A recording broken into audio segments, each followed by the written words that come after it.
ನಗರಸಭೆಗೆ ಬೆಂಕಿ ಬೆದರಿಕೆ. ಕಾಂಗ್ರೆಸ್ ಮುಖಂಡ ರಾಜೀವ್ ಗೌಡ ವಿರುದ್ಧ ಜೆಡಿಎಸ್ ಮುಖಂಡರ ಆಕ್ರೋಶ. ಶಿಡ್ಲಘಟ್ಟ ನಗರಸಭೆ ಪೌರಾಯುಕ್ತರು, ಪೌರಕಾರ್ಮಿಕರು ಹಾಗೂ ಸ್ಥಳೀಯ ಶಾಸಕರ ವಿರುದ್ಧ ಅವಾಚ್ಯ ಪದಗಳನ್ನು ಬಳಸಿದ್ದು, ನಗರಸಭೆಗೆ ಬೆಂಕಿ ಹಚ್ಚುವುದಾಗಿ ಹಾಗೂ ಜನರಿಂದ ಚಪ್ಪಲಿಯಲ್ಲಿ ಹೊಡೆಸೋದಾಗಿ ಬೆದರಿಕೆ ಹೇಳಿಕೆ ನೀಡುವ ಮೂಲಕ ಕ್ಷೇತ್ರದ ಶಾಂತಿ ಸುವ್ಯವಸ್ಥೆಗೆ ಧಕ್ಕೆ ತಂದಿರುವ ಕಾಂಗ್ರೆಸ್ ಮುಖಂಡ ರಾಜೀವ್ ಗೌಡ ಅವರನ್ನು ಕ್ಷೇತ್ರದಿಂದ ಹೊರಗೊಳಿಸಬೇಕು ಅಂತ ಜೆಡಿಎಸ್ ಹಿರಿಯ ಮುಖಂಡ ಹಾಗೂ ಪಿಎಲ್ಡಿ ಬ್ಯಾಂಕ್ ಅಧ್ಯಕ್ಷ ಬಂಕ್ ಮುನಿಯಪ್ಪ ಒತ್ತಾಯಿಸಿದರು. ನಗರದ ಪ್ರವಾಸಿ ಮಂದಿರದಲ್ಲಿ ಜೆಡಿಎಸ್ ಮುಖಂಡರೊಂದಿಗೆ ಸುದ್ದಿಗೋಷ್ಠಿ ನಡೆಸಿ ಮಾತನಾಡಿದ ಅವರು, ಶಿಡ್ಲಘಟ್ಟ ವಿಧಾನಸಭಾ ಕ್ಷೇತ್ರದ ಇತಿಹಾಸದಲ್ಲಿ ಈವರೆಗೆ ಕಾಂಗ್ರೆಸ್ ಮತ್ತು ಜೆಡಿಎಸ್ನ ಯಾವುದೇ ಶಾಸಕರು ಇಂತಹ ಕೀಳುಮಟ್ಟದ ಭಾಷೆ ಬಳಸಿದ ಉದಾಹರಣೆ ಇಲ್ಲ ಅಂತ ಹೇಳಿದರು. ರಾಜಕೀಯ ಮಾಡೋದಕ್ಕೆ ನಮ್ಮದೇನು ಅಭ್ಯಂತರ ಇಲ್ಲ, ಆದರೆ ಸಾರ್ವಜನಿಕ ಜೀವನದಲ್ಲಿರುವ ವ್ಯಕ್ತಿಯೊಬ್ಬರು ಈ ಮಟ್ಟಕ್ಕಿಳಿದು ಮಹಿಳೆಯರ ಬಗ್ಗೆ ಅವಾಚ್ಯವಾಗಿ ಮಾತನಾಡುವುದು ಅತ್ಯಂತ ಖಂಡನೀಯ ಅಂದರು. ರಿಯಲ್ ಎಸ್ಟೇಟ್ ಮೂಲಕ ಹಣ ಸಂಪಾದಿಸಿ ಬಂದಿರುವ ಸಂಸ್ಕಾರವಿಲ್ಲದ ವ್ಯಕ್ತಿಯನ್ನ ಪಕ್ಷದ ಮುಖಂಡನಾಗಿ ಮುಂದುವರಿಸುವುದು ಕಾಂಗ್ರೆಸ್ ಪಕ್ಷಕ್ಕೂ ಶೋಭೆ ತರುವುದಿಲ್ಲ. ಇಂತಹ ವ್ಯಕ್ತಿಗೆ ಅವರ ತಂದೆ ತಾಯಿ ಸರಿಯಾದ ಸಂಸ್ಕಾರ ಕಲಿಸಿದ್ದಾರೆಯೇ ಎಂಬ ಅನುಮಾನ ಮೂಡುತ್ತದೆ ಅಂತ ಬಂಕ್ ಮುನಿಯಪ್ಪ ತೀವ್ರ ವಾಗ್ದಾಳಿ ನಡೆಸಿದ್ರು. ಕಳೆದ 2.5 ವರ್ಷಗಳಿಂದ ತಾಲೂಕಿನಲ್ಲಿ ಯಾವುದೇ ಗಲಭೆ ಅಥವಾ ಘರ್ಷಣೆ ನಡೆಯದಂತೆ ಕ್ಷೇತ್ರವನ್ನು ಶಾಂತಿಯುತವಾಗಿಡುವ ನಿಟ್ಟಿನಲ್ಲಿ ಶ್ರಮಿಸುತ್ತಿರುವ ಶಾಸಕ ಬಿಎನ್ ರವಿಕುಮಾರ್ ಅವರ ವಿರುದ್ಧ ಅವಾಚ್ಯ ಪದಗಳನ್ನು ಬಳಸಿರುವುದನ್ನು ಖಂಡಿಸಿ ತಾಲೂಕು ಜೆಡಿಎಸ್ ವತಿಯಿಂದ ಪೊಲೀಸ್ ಠಾಣೆಯಲ್ಲಿ ದೂರು ದಾಖಲಿಸಲಾಗಿದೆ. ಕೂಡಲೇ ರಾಜೀವ್ ಗೌಡ ಅವರನ್ನು ಬಂಧಿಸಬೇಕು ಅಂತ ಅವರು ಕೂಡ ಆಗ್ರಹಿಸಿದರು. ಈ ವೇಳೆ ಮಾತನಾಡಿದ ಜೆಡಿಎಸ್ ಮುಖಂಡ ಮೇಲೂರು ಮಂಜುನಾಥ್, ನಾಯಕತ್ವದ ಗುಣಗಳೇ ಇಲ್ಲದ ವ್ಯಕ್ತಿಗೆ ಕಾಂಗ್ರೆಸ್ ಪಕ್ಷದ ಮುಖಂಡರು ನಾಯಕತ್ವ ನೀಡಿರುವುದು ದುರ್ಭಾಗ್ಯಕರ ಅಂತ ಅಧಿಕಾರವಿಲ್ಲದಿದ್ದಾಗಲೇ ಸರ್ಕಾರಿ ಅಧಿಕಾರಿಗಳು ಹಾಗೂ ಪೌರ ಕಾರ್ಮಿಕರನ್ನ ಈ ರೀತಿ ಅವಮಾನಿಸುವ ವ್ಯಕ್ತಿಗೆ ಅಧಿಕಾರ ಸಿಕ್ಕರೆ ಕ್ಷೇತ್ರದ ಜನರನ್ನ ಹೇಗೆ ಕಾಣ್ತಾನೆ ಎಂಬುದನ್ನ ಜನತೆ ಅರ್ಥ ಮಾಡಿಕೊಳ್ಬೇಕು ಅಂದ್ರು. ಸಂಸ್ಕಾರವಿಲ್ಲದ ಇಂತಹ ಕಿಡಿಗೇಡಿಯನ್ನ ಕೂಡಲೇ ಬಂಧಿಸಬೇಕು, ಇಲ್ಲದಿದ್ದರೆ ಕ್ಷೇತ್ರದಲ್ಲಿ ಉಗ್ರ ಹೋರಾಟ ನಡೆಸಲಾಗುವುದು ಅಂತ ಜೆಡಿಎಸ್ ಮುಖಂಡರು ಎಚ್ಚರಿಕೆ ನೀಡಿದರು. ಸುದ್ದಿಗೋಷ್ಠಿಯಲ್ಲಿ ಜೆಡಿಎಸ್ ಹಿರಿಯ ಮುಖಂಡರಾದ ಹುಜುಗೂರು ರಾಮಯ್ಯ, ತಾಲೂಕು ಉಪಾಧ್ಯಕ್ಷ ನಾಗಮಂಗಲ ಶ್ರೀನಿವಾಸ್ ಗೌಡ, ಮುಗಿಲಡಪ್ಪಿ ನಂಜಪ್ಪ, ಗಂಜಿಗುಟ್ಟೆ ಮೂರ್ತಿ, ವಿಜಯೇಂದ್ರ, ಕೆಬಿ ಮಂಜುನಾಥ್, ಬಿಕೆ ದ್ಯಾವಪ್ಪ, ಭಕ್ತರಹಳ್ಳಿ ಮಂಜುನಾಥ್, ಕುಂದಲಗುರ್ಕಿ ಚಂದ್ರು ಸೇರಿದಂತೆ ಅನೇಕ ಮುಖಂಡರು ಉಪಸ್ಥಿತರಿದ್ದರು. ವರದಿ ನಂದಿ ರಾಜೇಶ್, ಶಿಡ್ಲಘಟ್ಟ. ಅವಾಚ್ಯ ಶಬ್ದಗಳಿಂದ ಮಾತಾಡಿದರೆ ಇದನ್ನ ಇಡೀ ಕ್ಷೇತ್ರದ ಜಾತ್ಯತೀತ ಜನತಾದಳದ ಮುಖಂಡರು ಮತ್ತು ಕಾರ್ಯಕರ್ತರು ಇದನ್ನ ಖಂಡನೆ ಮಾಡ್ತಾ ಇದ್ದೀವಿ. ಸುಮಾರು 20-30 ವರ್ಷದಿಂದ ಬೇರೆ ಪಕ್ಷದವರು ಆಡಳಿತ ಇದ್ರೂ ಸಹ ಇದುವರೆಗೂ ಇಂಥ ಅವಾಚ್ಯ ಶಬ್ದಗಳನ್ನು ಒಬ್ಬ ಅಧಿಕಾರಿ ಮೇಲೆ ಮಾತಾಡಿ ಮತ್ತು ಹೇಗೆ ಇದು ಅಧಿಕಾರದಲ್ಲಿದ್ದ ಶಾಸಕರ ಬಗ್ಗೆ ಅಗ್ರವಾಗಿ ಮಾತಾಡಿರೋದು ಅಂದರೆ ಇದು ಮೊದಲನೇ ಸಾರಿ. ಯಾಕಂದರೆ ಸುಮಾರು ಹಿಂದೆ ಕಾಂಗ್ರೆಸ್ ಮುಖಂಡರು ಮಂತ್ರಿಗಳಾಗಿದ್ದರು, ಶಾಸಕರಾಗಿದ್ದರು, ಜೆಡಿಎಸ್ನಿಂದ ಶಾಸಕರಾಗಿದ್ದರು. ಇದುವರೆಗೂ ಯಾವುದು 30 ವರ್ಷದಿಂದ ಇದುವರೆಗೂ ಇಂಥ ಘಟನೆ ನಡೆದಿಲ್ಲ. ಎಲ್ಲೋ ಒಂದು ಕಡೆ ರಿಯಲ್ ಎಸ್ಟೇಟ್ ಮಾಡಿಕೊಂಡು ಏನಿವತ್ತು ಜನ ಕಷ್ಟ ಸುಖಗಳನ್ನ ಅರಿದಿರ, ಅವರ ಮನೋಭಾವನ ಅರಿದಿರ ಇವತ್ತು ಈ ಕಾರ್ಯಕರ್ತರ ಮೇಲೆ, ಜೆಡಿಎಸ್ ಕಾರ್ಯಕರ್ತರು ಮತ್ತು ಶಾಸಕರ ಮೇಲೆ ಮತ್ತು ಅಧಿಕಾರಿಗಳ ಮೇಲೆ ಈ ಥರ ಒಂದು ಪ್ರಯೋಗ ಮಾಡಿರೋದು ಅಂದರೆ, ಅವಾಚ್ಯ ಶಬ್ದದಿಂದ ಪ್ರಯೋಗ ಮಾಡಿರೋದು ಅಂದರೆ ಇದಕ್ಕೆ ನಾವೆಲ್ಲರೂ ಸೇರಿಕೊಂಡು ಖಂಡನೆ ಮಾಡ್ತೀವಿ. ಇದನ್ನ ಇವತ್ತು ನಾವು ಜೆಡಿಎಸ್ ಪಕ್ಷದಿಂದ ಅವ್ರ ಮೇಲೆ ಕಂಪ್ಲೇಂಟ್ ಕೂಡ ಲಾಂಚ್ ಮಾಡಿದ್ದೀವಿ. ಯಾಕಂದರೆ ಅಮ್ಮನು ಅಕ್ಕನು ಅಂತ ಶಾಸಕರು ಮಾತಾಡಿರುವಾಗ ಇಡೀ ಕ್ಷೇತ್ರದ ಏನು ಮತದಾರರಿಗೆ ಮತ್ತು ಇವತ್ತು ಜೆಡಿಎಸ್ ಪಕ್ಷದ ಮುಖಂಡರಿಗೆ ಆಗ್ತಾ ಇರ್ತಂಥ ಅವಮಾನ ಅದನ್ನು ಸಹಿಸ್ಕೊಳಕ್ಕಾಗೋದಿಲ್ಲ. ಇದನ್ನು ಪೊಲೀಸ್ ಮುಂದಿನ ಕ್ರಮ ತೆಗೆದುಕೊಳ್ಳಿಲ್ಲ ಅಂತ ಹೇಳಿದ್ರೆ ಮುಂದಿನ ದಿನಗಳಲ್ಲಿ ಒಂದು ದೊಡ್ಡ ಪ್ರತಿಭಟನೆ ಆಗ್ತದೆ. ಇಂಥವ್ರನ್ನ ಈ ಕ್ಷೇತ್ರದಿಂದ ಒದ್ದು ಓಡಿಸೋದು ಒಳ್ಳೆಯದು ಅಂತ ಈ ಸಂದರ್ಭದಲ್ಲಿ ಹೇಳಕ್ಕೆ ಇಚ್ಛೆ ಪಡ್ತೀನಿ. ಈಗ ನಮ್ಮ ಕ್ಷೇತ್ರದ ಡೆಪ್ಯೂಟೆಡ್ ಕ್ಯಾಂಡಿಡೇಟ್ ಆದಂಥ ರಾಜುಗೌಡರು, ನಮ್ಮ ನಗರಸಭೆ ಆಯುಕ್ತರು ಮತ್ತು ಅಧಿಕಾರಿ ವರ್ಗ ಮತ್ತು ಎಲ್ಲರನ್ನೂ ಕೂಡ ಭಾಳ ಕ್ಷಣಿಕವಾಗಿ ಅವ್ರ ಮನೆ ಕೆಲಸದವ್ರನ್ನು ಕೂಡ ಮಾತಾಡಲಿಕ್ಕೆ ಸಾಧ್ಯ ಇಲ್ಲ, ಅಷ್ಟು ಹೀನಾಮಾನವಾಗಿ ಮಾತಾಡಿದ್ದಾರೆ. ಖಂಡಿತ ಯಾರೇ ಗೌರ್ಮೆಂಟ್ ಸರ್ಕಾರಿ ನೌಕರರು ಇದ್ರ ಬಗ್ಗೆ ಭಯ ಪಡಬೇಡ್ರಿ, ನಾವು ನಿಮ್ಮ ಜೊತೆ ಇರ್ತೀವಿ. ಎಂಥ ಸಂದರ್ಭದಲ್ಲೂ ಕಾನೂನು ಪ್ರಕಾರ ಕೆಲಸ ತಗೋಬೇಕೆ ಹೊರತು ಈ ಅವಾಚ್ಯ ಶಬ್ದಗಳಿಂದ ಯಾವತ್ತೂ ನಾವು ಅಧಿಕಾರಿಗಳ ಹತ್ರ ಕೆಲಸ ತಗೊಳಕ್ಕಾಗಲ್ಲ. ಇದನ್ನು ಮನಗಾಣಬೇಕು ರಾಜೇಗೌಡರು. ಅದ್ರ ಜೊತೆಗೆ ನಮ್ಮ ನೆಚ್ಚಿನ ಶಾಸಕರು, ಜನಪ್ರಿಯ ಶಾಸಕರು, ವಿರೋಧ ಪಕ್ಷದವರು ಕೂಡ ಒಂದು ಮಾತು ಕೂಡ ಮಾತಾಡದೆ ಒಂದು ಒಳ್ಳೆ ಕೆಲಸ ಆಗ್ತಾ ಇದೆಪ್ಪ, ತಾಲೂಕು ಚೆನ್ನಾಗಿದೆ ಅಂತ ಮಾತನಾಡೋಂಥ ಟೈಮಲ್ಲಿ ಇವರು ಭಾಳ ಆ ಶಬ್ದಗಳು ಕೇಳಿದ್ರೇ, ಯಾಕಂದರೆ ಅವ್ರ ಬಾಯಲ್ಲಿ ಆ ಶಬ್ದ ಬರಬಾರ್ದು. ಕಾರಣ ಏನಂದರೆ ಅವರು ಒಬ್ಬ ಜನಪ್ರತಿನಿಧಿ, ಜನಗಳ ಮಧ್ಯೆ ನಿಂತು ತಾಲೂಕಲ್ಲಿ ಎಲ್ಲ ಪ್ರಜೆಗಳ ಹತ್ರ ಹೋಗಿ ಓಟ್ ಹಾಕ್ಸ್ಕೊಂಡಿರ್ತಕ್ಕಂಥ ಜನ ಬಾಯಲ್ಲಿ ಅದು ಬರಬಾರ್ದು. ಖಂಡಿತವಾಗಿ ಇದೇ ರೀತಿ ಮುಂದುವರೆದ್ರೆ ನಮ್ಮ ಮುನಿಯಪ್ಪನವ್ರು ಹೇಳ್ದಂಗೆ 16,000 ಜನ ಸೇರಿ ಒಂದು ದೊಡ್ಡ ಪ್ರತಿಭಟನೆ ಮಾಡಬೇಕಾಗ್ತದ. ಆಮೇಲೆ ಈಗೇನಾಗಿದೆ ಇದಕ್ಕೆ ಕಾನೂನು ರೀತಿ ಅವ್ರ ಮೇಲೆ ಕ್ರಮ ಜರುಗಿಸಲೇಬೇಕು. ಆ ಕಾನೂನು ರೀತಿ ಕ್ರಮ ಏನಾದರೂ ಜರುಗಿಲ್ಲ ಅಂತಂದಾಗ ನಾವು ಅದನ್ನು ದೊಡ್ಡ ಹೋರಾಟ ಮಾಡ್ತೀವಿ ಅಂತ ತಮ್ಮ ಮುಖೇನ ಅವರಿಗೆ ಹೇಳಲಿಕ್ಕೆ ಬಯಸ್ತೀನಿ. ಯಾವತ್ತೂ ನಾಲ್ಗೆ ಚೆನ್ನಾಗಿಟ್ಕೋಬೇಕು. ಅವರು ಕೂಡ ಸಮಾಜದಲ್ಲಿ ಜನಗಳ ಜೊತೆ ಇರಬೇಕು ಅಂದಾಗ ಬಾಯಿ ಭಾಳ ಶುದ್ಧವಾಗಿ ಇಟ್ಕೊಬೇಕು ಅಂತ ಅವ್ರಿಗೆ ಬುದ್ಧಿ ಮಾತು ಹೇಳ್ತಾ ಅವರ ಮಾಡಿರ್ತಕ್ಕಂಥ ಕೆಲಸನ ಖಂಡಿಸ್ತಾ ಇದ್ದೀನಿ. ಮಾನ್ಯ ಕಾಂಗ್ರೆಸ್ ನಾಯಕರಾದಂತಹ ರಾಜೀವ್ ಗೌಡರು ಒಂದು ಫ್ಲೆಕ್ಸಿ ವಿಷಯದಲ್ಲಿ ನಮ್ಮ ನಗರಸಭೆಯ ಪೌರಾಯುಕ್ತರನ್ನ ಫೋನ್ ಮುಖಾಂತರ ಮಾತಾಡಿದ್ದಾರೆ. ಫ್ಲೆಕ್ಸಿ ಯಾಕೆ ತೆಗ್ಸಿದ್ದೀರಿ ಅಂತಂದ್ಬಿಟ್ಟು ಕ್ವಶನ್ ಮಾಡಿದ್ದಾರೆ. ಅದು ರೋಡ್ಗೆ, ಕೋಟೆ ಸರ್ಕಲಲ್ಲಿ ರೋಡ್ಗೆ ಅಡ್ಡಲಾಗಿ ಇಟ್ಟಿದ್ದಾರೆ ಸರ್. 2-3 ಸಾರಿ ಅಲ್ಲಿ ಗಾಡಿಗಳು ಹೊಡ್ಕೊಂಡು ಅಲ್ಲಿ ಅಪಘಾತ ಆಗಿದೆ. ಅದರಿಂದ ಪಬ್ಲಿಕ್ಕು ಏನು ಕಂಪ್ಲೇಂಟ್ ಮಾಡಿದ್ದಾರೆ, ಅದರ ಮುಖಾಂತರ ನಾವು ಆ ಬ್ಯಾನರ್ ತೆಗೆದು ಇಲ್ಲಿ ಆಫೀಸಲ್ಲಿ ಇಟ್ಟಿದ್ದೀವಿ ಅಂತ ಹೇಳಿದ್ದಾರೆ ಅಮ್ಮ. ಆದರೆ ಅವರ ವರ್ಷನ್ ಹೆಂಗಿದೆ ಅಂತಂದರೆ ಅವರ ನಾಯಕತ್ವದ ಗುಣಗಳೂ ಇಲ್ಲ, ಒಂದು ಸಂಸ್ಕಾರನೂ ಗೊತ್ತಿಲ್ಲ ಆತನಿಗೆ. ಆತನಿಗೆ ಅವ್ರ ತಂದೆ ತಾಯಿ ಸಂಸ್ಕಾರನೂ ಕಲಿಸಿಲ್ಲ ಆತನು. ಆ ರೀತಿಯಾದಂಥ ವರ್ತನೆ ಮಾಡಿ ಆ ಮಹಿಳಾ ಒಬ್ಬ ಅಧಿಕಾರಿನ ಏಕವಚನದಲ್ಲಿ ಅನ್ಪಾರ್ಲಿಮೆಂಟರಿ ವರ್ಡ್ ಮತ್ತು ಪೌರ ಕಾರ್ಮಿಕರನ್ನ ಒಳಗೊಂಡಂತೆ ಏಕಾಏಕಿ ದೌರ್ಜನ್ಯವಾಗಿ ಒಬ್ಬ ಹಿಟ್ಲರ್ ಪ್ರವೃತ್ತಿಯಾಗಿ ಮಾತಾಡಿದ್ದಾರೆ. ಈ ವಿಷಯದ ಬಗ್ಗೆ ಆ ಅಧಿಕಾರಿ ಮತ್ತು ಇವರ ಮಧ್ಯೆ ಏನು ಆ ಕಾನ್ವರ್ಜೇಷನ್ ಏನು ನಡೀತಾ ಇತ್ತೋ ಅದ್ರ ಮಧ್ಯೆ ಶಾಸಕರನ್ನ ತಂದಿದ್ದಾರೆ ಇವರು ರಾಜೀವ್ ಗೌಡ್ರು. ಏನು ಅಂತಂದ್ರೆ ಆ ಸೋಳೆ ಮಗ ನಮ್ಮನ್ನು ಅಂತಂದ್ಬಿಟ್ಟು ಈಗ ಏಕವಚನದಲ್ಲಿ ಮಾತಾಡಿದ್ದಾರೆ. ಅಂದ್ರೆ ಇದು ಒಬ್ಬ ನಾಯಕತ್ವದ ಒಂದು ಗುಣಗಳು ಇಲ್ಲದೆ ಅಂತಹ ಒಬ್ಬ ಸಂಸ್ಕಾರ ಇದ್ದಂತಹ ಅವಿದ್ಯಾವಂತ ಅವನು ರಾಜೀವ್ ಗೌಡ. ಇದು ಎಲ್ಲ ಇಡೀ ರಾಜ್ಯದ ಒಂದು ನ್ಯೂಸ್ ಆಗಿದೆ. ಇವತ್ತು ಪೌರ ಕಾರ್ಮಿಕರು ಇವತ್ತು ಅದನ್ನ ವಿರೋಧವಾಗಿ ಮೆರವಣಿಗೆ ಮಾಡಿದ್ದಾರೆ ಮತ್ತು ಆ ಪೌರಾಯುಕ್ತೆ ಅವರು ಸಹ ಇವತ್ತು ಕಂಪ್ಲೇಂಟ್ ಲಾರ್ಜ್ ಆಗಿದೆ. ನಮ್ಮ ನಾಯಕರನ್ನ ಏನು ಮಾತಾಡಿದ್ದೇನೆ ಸಿಂಗ್ಯುಲರ್ ಆಗಿ ಇವತ್ತು ನಾವು ಸಹ ಇವತ್ತು ಕಂಪ್ಲೇಂಟ್ ಲಾರ್ಜ್ ಮಾಡಿ FIR ಆಗಿದೆ. ಇದು ಆತ್ಮಿಗೆ ಶೋಭೆ ತರುವಂತ ವಿಷಯ ಅಲ್ಲ. ಇದು ರಾಜಕಾರಣ ಬಂದಾಗ ರಾಜಕಾರಣ ಮಾಡ್ಕೊಂಡ್ಲಿ, ಆದ್ರೆ ವೈಯಕ್ತಿಕವಾಗಿ ತಾಯಿ ತಂದೆ ಹೆಂಡತಿ ಅಂತಂತ ಮಾತಾಡೋದು ಆತ್ಮಿಗೆ ಯಾವುದೇ ಶೋಭೆ ತರೋದಲ್ಲ. ಆತ್ನು ಏನು ಇವತ್ತು ಇಡೀ ಸ್ಟೇಟು ಇವತ್ತು ಅವನು ಮಾತಾಡಿರುವಂತಹ ದಾಟಿನ ಎಲ್ಲಾ ಸಾರ್ವಜನಿಕರು ಇವತ್ತು ಖಂಡನೆ ಮಾಡ್ತಾ ಇದ್ದಾರೆ. ಇದು ಒಬ್ಬ ಶಾಸಕರಿಗಾಗಿರ್ಬೋದು, ಶಾಸಕರ ಅಭಿಮಾನಿಗಳಾಗಿರ್ಬೋದು ಮತ್ತು ಮತದಾರರಿಗೆ ಆತ್ನು ಅಗೌರವ ತೋರಿಸಿದ್ದಾನೆ ಅಂತ ನನ್ನ ಅಭಿಪ್ರಾಯ. ಅವತ್ತು ತಕ್ಷಣ ಇವತ್ತು ಕಾನೂನು ಕ್ರಮ ಇದನ್ನ ವಿರೋಧವಾಗಿ ಕಾನೂನು ಕ್ರಮ ತಗೋಬೇಕು ಮತ್ತು ತಕ್ಷಣ ಪೊಲೀಸ್ ಸಿಬ್ಬಂದಿ ಅದನ್ನ ಬಂಧಿಸಬೇಕು ಅಂತ ಅಂದ್ಬಿಟ್ಟು ನಾವು ಪೊಲೀಸ್ನಲ್ಲಿ ನಾವು ಒತ್ತಡ ಮಾಡ್ತಾ ಇದ್ದೀವಿ. ಇವತ್ತು ತಾಲೂಕಲ್ಲಿ ಒಂದು ಸಣ್ಣ ಘಟನೆ ಇವತ್ತು ಇದುವರೆಗೂ ನಡೀದೇ ಇರೋ ತರ ಕಾಪಾಡ್ಕೊಂಡು ಹೋಗ್ತಾ ಇದ್ದಾರೆ. ಇವತ್ತು ನಾವು ಇಲ್ಲಿ ಬರಬೇಕಾದ್ರೆ ಅವರು ನಮಗೆ ಒಂದು ಡೈರೆಕ್ಷನ್ ಕೊಟ್ಟರು, ರಾಜೀವ್ ಗೌಡ್ನ ಪರವಾಗಿ ಅದನ್ನ ಯಾವುದೇ ಇದು ಅದನ್ನ ನೀವು ಮಾತಾಡಬಾರ್ದು, ಅದನ್ನ ಫೋನ್ಗಳು ಮಾಡಬಾರ್ದು, ನೀವು ನಮ್ಮ ಕೆಲಸ ಏನಿದೆ ಅಷ್ಟು ಮಾತಾಡ್ಕೊಂಡು ಬರ್ಬೇಕು ಅಂತ ಅಂದ್ಬಿಟ್ಟು ಒಂದು ಡೈರೆಕ್ಷನ್ ಹೇಳಿದ್ದಾರೆ ನಮಗೆ. ಅಂತ ಒಬ್ಬ ಸಂಸ್ಕಾರವಂತನ್ನ ಈ ರೀತಿ ಮಾತಾಡೋದು ಬಹಳ ಅವಿವೇಕದ ಕೆಲಸ. ಇದನ್ನ ನಾವೆಲ್ಲರೂ ಇಡೀ ಕ್ಷೇತ್ರದ ಮತದಾರರಾಗಿರ್ಬೋದು, ಮುಖಂಡರುಗಳಾಗಿರ್ಬೋದು, ಆಮೇಲೆ ಎಲ್ಲರೂ ಸಹ ಇದನ್ನು ನಾವು ಖಂಡಿಸಬೇಕಾಗಿದೆ.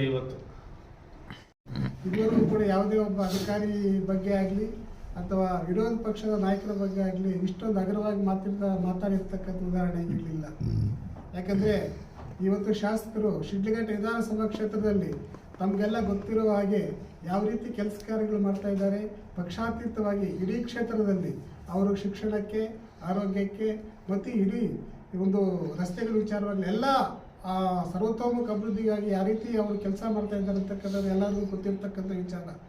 ಅದೊಂದು ಕಡೆ ಆದರೆ ಇಲ್ಲಿ ಒಬ್ಬ ಒಂದು ಪಕ್ಷದ ಪ್ರತಿನಿಧಿಯಾಗಿ, ಯಾಕೆಂದರೆ ಈಗ ಲಾಸ್ಟ್ ಟೈಮ್ ಎಲೆಕ್ಷನ್ನಲ್ಲಿ ಆತ ಕಾಂಗ್ರೆಸ್ ಪಕ್ಷದಲ್ಲಿ B ಫಾರಂ ತಗೊಂಡು ಸೋತಿರ್ತಕ್ಕಂಥ ಅಭ್ಯರ್ಥಿ, ಒಬ್ಬ ಪಕ್ಷದ ಮುಂಚೂಣಿ ನಾಯಕ ಆತ ಬೇರೆ ಒಂದು ಪರಿಕೀಯನಾಗಿ ಬಂದಿರತಕ್ಕಂಥ ಒಬ್ಬ ಮನುಷ್ಯ ಆತ. ಇಲ್ಲಿ ಹುಟ್ಟಿ ಬೆಳೆದಿರ್ತಕ್ಕಂಥ ಮನುಷ್ಯ ಅಲ್ಲ. ಈ ರೈತರ ಬಗ್ಗೆ ಗೊತ್ತಿರ್ತಕ್ಕಂಥ ವಿಚಾರ ಗೊತ್ತಿರ್ತಕ್ಕಂಥ ಮನುಷ್ಯ ಅಲ್ಲ.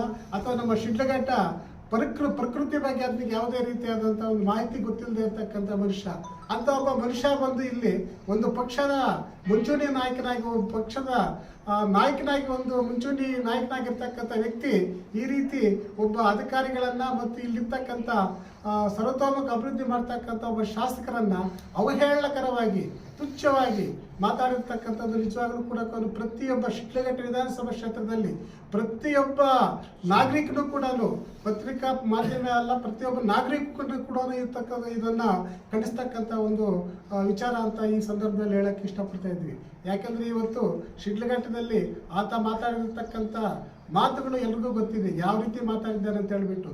ಒಬ್ಬ ಹೆಣ್ಣು ಮಗಳು ಜೊತೆಗೆ ಪೌರ ಕಾರ್ಮಿಕರು ಎಂಬ ಪದೇ ಪದೇ ಹೇಳ್ತಾ ಇದ್ರು ಕೂಡ, ಗೌರವಯುತವಾಗಿ ಹೇಳ್ತಾ ಇದ್ರು ಕೂಡ ಆತ ಮಾತಾಡ್ತಕ್ಕಂಥ ರೀತಿ ನೋಡ್ತಾ ಇದ್ರೆ ಅದು ನಿಜವಾಗ್ಲೂ ಕೂಡ ಶಿಡ್ಲಘಟ್ಟ ವಿಧಾನಸಭಾ ಕ್ಷೇತ್ರದಲ್ಲಿ ಒಬ್ಬೊಂದು ಪಕ್ಷದ ನಾಯಕನಾಗಿ ಮುಂದುವರಿತಕ್ಕಂಥ ಒಂದು ದೌರ್ಬಲ್ಯ ನಮ್ಮ ಶಿಡ್ಲಘಟ್ಟ ಒಂದು ವಿಧಾನಸಭಾ ಕ್ಷೇತ್ರಕ್ಕೆ ಬಂದಿದೆಯಲ್ಲ, ಇದು ನಿಜವಾಗ್ಲೂ ಕೂಡ ನಮ್ಮ ಶಿಡ್ಲಘಟ್ಟದ ಒಂದು ದುರಂತ. ಒಂದು ರಾಷ್ಟ್ರೀಯ ಪಕ್ಷ ಅಂತ ಹೇಳ್ಕೊಳ್ತಕ್ಕಂಥ ಒಂದು ಕಾಂಗ್ರೆಸ್ ಪಕ್ಷಕ್ಕೆ ಒಂದು ಪ್ರತಿನಿಧಿಯಾಗಿ ಇವತ್ತು ಆತ ನಿಂತ್ಕೊಂಡಿರೋದು ಕೂಡ ನಮ್ಮ ಶಿಡ್ಲಘಟ್ಟ ತಾಲೂಕು ದುರಂತ ಅಂತನೂ ಈ ಸಂದರ್ಭದಲ್ಲಿ ಹೇಳೋದಕ್ಕೆ ಬಯಸ್ತಾ ಇದ್ದೀವಿ. ಯಾಕಂದ್ರೆ ಒಬ್ಬ ನಾಯಕನಾಗಿರ್ತಕ್ಕಂಥ ನಾಯಕನ ಲಕ್ಷಣಗಳಿರಬೇಕು. ಆತ ಬೇರೆ ಯಾರಾದ್ರೂ ಒಬ್ಬ ಬೇರೆ ಆತ ಹಿಂಬಾಲಕರು ಯಾರಾದ್ರೂ ತಪ್ಪು ಮಾಡಿದ್ರೆ ಆತನ ತಿದ್ದಕ್ಕಂಥ ಒಂದು ಪರಿಸ್ಥಿತಿ ಆತನಲ್ಲಿರಬೇಕು. ಆತ ಇಂಥ ಒಂದು ಪರಿಸ್ಥಿತಿ ಇರ್ತಕ್ಕಂಥ ಒಬ್ಬ ನಾಯಕನಾದ್ರೆ ಆತನ ಹಿಂದೆ ಇರ್ತಕ್ಕಂಥ ಜನ ಯಾವ ರೀತಿ ಇರ್ತಾರೆ ಇದನ್ನು ನಾವು ಅರ್ಥ ಮಾಡ್ಕೊಳ್ಬೇಕಾಗ್ತದೆ. ಈ ಸಂದರ್ಭದಲ್ಲಿ ಅವ್ರು ನಿಜವಾಗ್ಲೂ ಕೂಡ ಈ ಒಂದು ನಮ್ಮ ಶಾಸಕರ ಬಗ್ಗೆ ಅವ್ರಿಗೆ ಮಾತಾಡೋಕ್ಕೆ ಕನಿಷ್ಠ ಆತನ ಒಂದು ಕಾಲಿನ ಬೆರಳಿಗೆ ಕೂಡ ಆತನಿಗೆ ಯೋಗ್ಯತೆ ಇಲ್ಲ ಅಂತ ಮಾತಾಡೋದಕ್ಕೆ ನಿಜವಾಗ್ಲೂ ಕೂಡ. ಯಾಕಂದ್ರೆ ಆತ ಶಾಸಕರು ಮಾಡ್ತಾ ಇರ್ತಕ್ಕಂಥ ಕಾರ್ಯವೈಖರಿ, ಆತ ಮಾಡ್ತಾ ಇರ್ತಕ್ಕಂಥ ಮಾತುಗಳು ಏನು, ಆ ಮಾತುಗಳು ಇದುವರೆಗೂ ಕೂಡ ಶಾಸಕರು ಇಷ್ಟು ವರ್ಷಗಳಿಂದ ಅವರು ನಮ್ಮ ಶಾಸಕರಾಗಿ, ಒಬ್ಬ ಸಮಾಜ ಸೇವಕರಾಗಿ ಸುಮಾರು ವರ್ಷಗಳಿಂದ ನಮ್ಮ ಶಿಡ್ಲಘಟ್ಟದಲ್ಲಿ ಕೆಲಸ ಮಾಡ್ತಾ ಇದ್ದಾರೆ. ಯಾವತ್ತೂ ಕೂಡ ವಿರೋಧವಾಗಿರ್ತಕ್ಕಂಥ ವಿರೋಧ ಪಕ್ಷದ ನಾಯಕರು ಕೂಡ ಅವರು ನೋವಾಗೋ ಥರ ಮಾತಾಡಿರ್ತಕ್ಕಂಥ ನಿದರ್ಶನಗಳಿಲ್ಲ, ಉದಾಹರಣೆಗಳೇ ಇಲ್ಲ.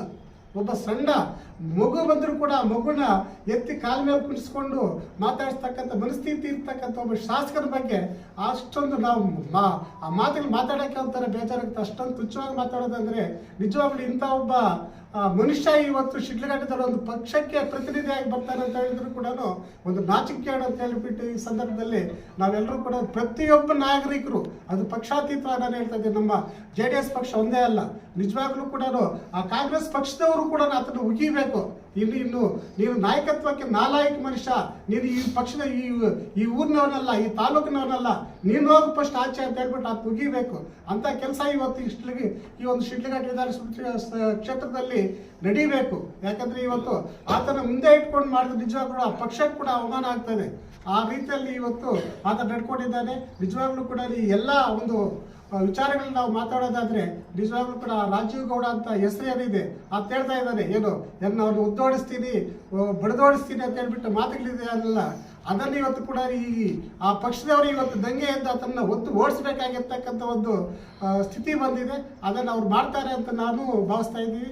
ಜೊತೆಗೆ ಅವನು ಆತ ಮಾಡಿರ್ತಕ್ಕಂಥ ಒಂದು ಇವತ್ತು ಏನು ಮಾತುಗಳಿದೆ ಅದು ನಿಜವಾಗ್ಲೂ ಕೂಡ ಪ್ರತಿಯೊಬ್ಬ ಶಿಡ್ಲಘಟ್ಟ ವಿಧಾನಸಭಾ ಕ್ಷೇತ್ರದ ಎಲ್ಲ ಪ್ರತಿಯೊಬ್ಬ ಮತದಾರರು ಕೂಡ ಅದನ್ನು ಖಂಡಿಸ್ತಕ್ಕಂಥ ಒಂದು ಕೆಲಸ ಆಗ್ಬೇಕಂತ ಹೇಳ್ಬಿಟ್ಟು ಈ ಸಂದರ್ಭದಲ್ಲಿ ಹೇಳಕ್ಕೆ ಇಷ್ಟಪಡ್ತೀನಿ. ಶಿಡ್ಲಘಟ್ಟ ತಾಲೂಕಿನಲ್ಲಿ ಇಂದಿನ ದಿನ ಒಬ್ಬ ಮಹಿಳೆ ಮೇಲೆ ಅತ್ಯಾಚಾರವಾಗಿ ಅವರನ್ನು ಯಾವ ರೀತಿ ನಿಲ್ಲಿಸ್ತೇವೆ ಅಂತ ಮಾಧ್ಯಮ ಮಿತ್ರರೆಲ್ಲ ಕೇಳಿದ್ದೀವಿ. ಶಿಡ್ಲಘಟ್ಟ ತಾಲೂಕಿನ ಜನತೆಯ ನೆಮ್ಮದಿಯನ್ನು ಕೆಡಿಸೋಂಥ ವ್ಯವಸ್ಥೆ ಈಗ ಕಾಂಗ್ರೆಸ್ ಮುಖಂಡರಾಗಿ ಬಂದಿರೋಂಥ ರಾಜೀವ್ ಗೌಡರು ಮಾಡಿದ್ದಾರೆ. ನಮ್ಮ ತಾಲೂಕಿನಲ್ಲಿ ಅನೇಕ ಹಿರಿಯರು, ಕಾಂಗ್ರೆಸ್ ಆಗ್ಬೋದು, ದಳ ಆಗ್ಬೋದು, BJP ಆಗ್ಬೋದು, ಎಲ್ಲರೂ ನಾಯಕತ್ವ ಪಡೆದು ಜನಗಳು ಅವರವರ ಕೈಲಾದಂಥ ಸೇವೆಗಳು ಮಾಡಿ ಇದುವರೆಗೂ ನೆಮ್ಮದಿ ಕಾಪಾಡಿಕೊಂಡು ಬಂದಿದ್ದರು. ಅದರಲ್ಲಿ ಇತ್ತೀಚೆಗೆ ನಮ್ಮ ಶಾಸಕರು ಏನಾದರೂ ಒಂದು ಸ್ವಲ್ಪ ಮುಂದೆ ನಮ್ಮ ತಾಲೂಕಲ್ಲಿ ಯಾವುದೇ ಒಂದು ಕಂಪ್ಲೇಂಟ್ ಆಗಬಾರ್ದು, ಯಾರಿಗೆ ಒಂದು ನೋವಾಗಬಾರ್ದು, ಆ ರೀತಿ ನಡ್ಕೋಬೇಕು ಅನ್ನೋ ಒಂದು ಭಾವನೆ ಇಟ್ಕೊಂಡು ಅವರು ಆ ಸಂಕಲ್ಪ ಇಟ್ಕೊಂಡು ವಿದ್ಯಾಭ್ಯಾಸದ ಬಗ್ಗೆ, ಆರೋಗ್ಯದ ಬಗ್ಗೆ ಒತ್ತು ಕೊಟ್ಟರು. ಅದ್ರ ಜೊತೆಗೆ ಎಲ್ಲ ಊರುಗಳಲ್ಲಿ ಶಾಂತಿ ರೀತಿಯಿಂದ ಇರಬೇಕು ಅಂತ ಫಸ್ಟು JDS ಕಾರ್ಯಕರ್ತರಿಗೆ ಮನವಿ ಮಾಡಿದರು. ನೋಡಪ್ಪ, ಎಲ್ಲಿ ಕೂಡ ಜನರಿಗೆ ನೋವಾಗಂಗೆ ರೀತಿ ನಡ್ಕೊಂಬಾರ್ದು, ಯಾವುದೇ ಒಂದು ಕಂಪ್ಲೇಂಟ್ ಆಗಬಾರ್ದು, ನೀವು ಆ ರೀತಿ ಹೋದರೆ ಎಲ್ಲ ಪಕ್ಷದವರು ಕೂಡ ನಮ್ಮನ್ನು ನೋಡಿ ಅದನ್ನು ಪಾಲನೆ ಮಾಡ್ತಾರೆ, ಅದೇ ರೀತಿ ಹೋಗ್ಬೇಕಂತ. ಅದನ್ನು ಸಹಿಸಲಾರ್ದ ಈ ದೊಡ್ಡ ಜನ ನಮ್ಮ ತಾಲೂಕು ಒಲಿಸಿ ಬಂದು ಇವತ್ತು ತಾಲೂಕಿನ ನೆಮ್ಮದಿಯನ್ನು ಹಾಳು ಮಾಡ್ತಾವೆ. ಅದಲ್ಲದೆ ಒಬ್ಬ ಜನಪ್ರತಿನಿಧಿನ ಶಿಡ್ಲಘಟ್ಟ ತಾಲೂಕಲ್ಲಿ ಜನ ಯಾವ ರೀತಿ ನೋಡ್ತಾವಂತ ಅದು ಮನಗಂಡದೆ ಅವ್ರನ್ನ ಯಾವ್ಯಾವ ರೀತಿ ಮಾತಾಡಿದ್ದಾರೆ ಅಂತ ಆ ಕೆಟ್ಟ ಮಾತು ನಮ್ಮ ಬಾಯಲ್ಲಿ ಕೇಳಬಾರ್ದು. ಆದರೂ ಕೂಡ ನಮಗೆ ಭಾಳ ನೋವಾಗ್ತದೆ. ಅದನ್ನು ನಾವು ಖಂಡನೆ ಮಾಡ್ತಾ ಇದ್ದೀವಿ. ನಾನು ಒಬ್ಬ JDS ಉಪಾಧ್ಯಕ್ಷನಾಗಿ ತಾಲೂಕಿನ ಜನತೆಗೆಲ್ಲ ನಾನು ನಮಸ್ಕರಿಸೋದೇನೆಂದರೆ, ಇಂಥ ಜನನ್ನ ಅವಕಾಶ ಯಾವುದೇ ರೀತಿ ಬಂದಾಗ ಕೂಡ ಅವಕಾಶ ಕೊಡಬಾರ್ದು. ಒಳ್ಳೆ ಜನ ಯಾವುದೇ ಪಕ್ಷದವ್ರು ಬರಲಿ ಅವ್ರಿಗೆಲ್ಲರಿಗೂ ನಾವು ಸಹಕರಿಸೋಣ ಅಂತ ಈ ಸಂದರ್ಭದಲ್ಲಿ ಹೇಳ್ತಾ, ನಾವು ಶಿಡ್ಲಘಟ್ಟ ತಾಲೂಕು ಪೊಲೀಸ್ ಸ್ಟೇಷನಲ್ಲಿ ಕಂಪ್ಲೇಂಟ್ ಕೊಟ್ಟಿದ್ದೀವಿ. ನಾನೇ ಕಂಪ್ಲೇಂಟೆಂಟು ಶ್ರೀನಿವಾಸ್ ಗೌಡ ಅಂತ. ನಮ್ಮ ಉಪಾಧ್ಯಕ್ಷರಿಂದ JDS ಉಪಾಧ್ಯಕ್ಷರಾಗಿರೋದ್ರಿಂದ ನಮ್ಮ ಮುಖಾಂತರ ಕಂಪ್ಲೇಂಟ್ ಇದಾಗಿದೆ, FIR ಕೂಡ ಆಗಿದೆ.